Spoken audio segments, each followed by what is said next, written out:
They ready. Alright, so hopefully I can just use my teacher voice and you can hear me. I'm going to take a minute because Scott gets my blood pressure up. That's a good thing. Trying to follow him is always difficult. But it's nice to see you all. My name is Tangela Morgan. But if you notice on my materials and on my shirt, it also says Lucy Horne. I grew up in Stanley County, and Lucy is my nickname. So everybody down in New London, Albemarle, Richfield, they know me as Lucy. I never started using Tangela until I went away to college and had to use my grown-up name. So I had to make sure I put Lucy on everything so people would know who they were talking about.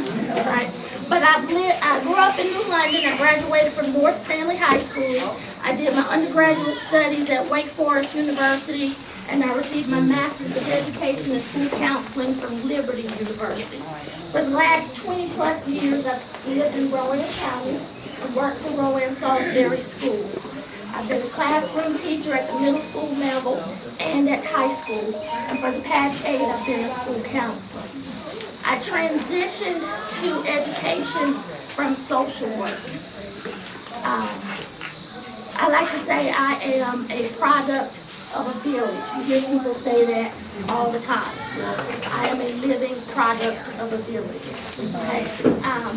My parents were teen parents, married and divorced young, and I grew up with my mother's parents. They had maybe a first grade, third grade education. So they didn't know what was in the books that I was bringing home, but they knew it was important that I knew it. So they put me in front of people who made sure that I had the opportunity that I needed to be standing here with you today.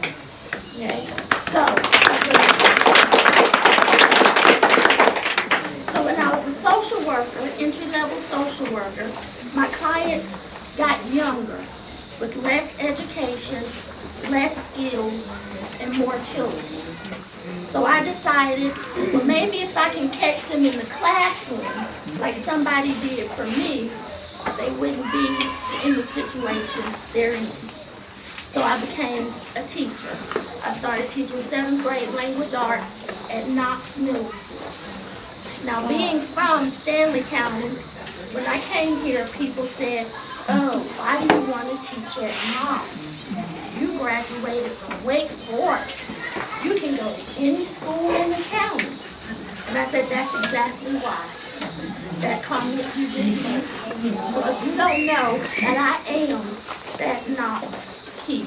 And they need somebody who cares about them and their future. Who tells them it doesn't matter where you came from. You just concentrate on where you want to go. Yeah. Right.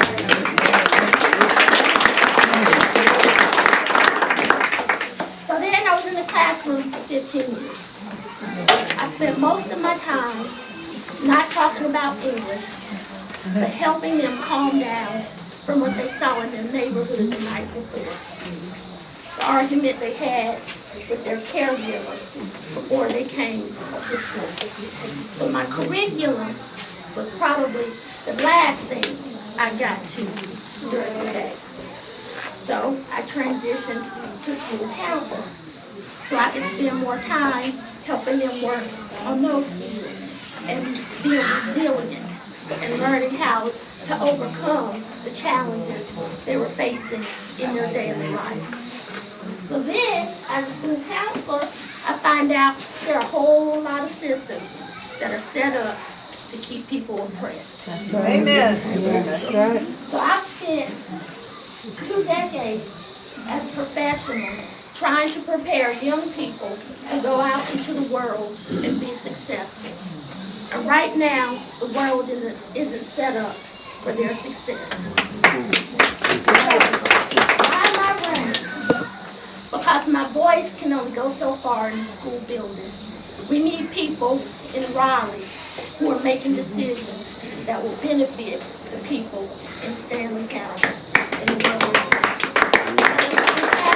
safe communities so that our citizens can be educated, so that they can have access to quality medical care. When when the school shut down due to COVID, I realized, they say, oh, they'll be fine. We have these iPads. But in certain areas of the county, that iPad served them no purpose. We still had to run off copies and drive buses. Yes, I drive a bus also. And drop materials off in mailboxes so that the students can try to get their education. All of these systems can be improved. And that is my goal, and I need your help. Financially, make donations, talk to your neighbors, the people in your church, your civic organization, and everywhere you go. This is a critical moment. We are losing rights that are my age, that people just earned during my lifetime. I can't let my 15-year-old daughter fight the same battles that I fight.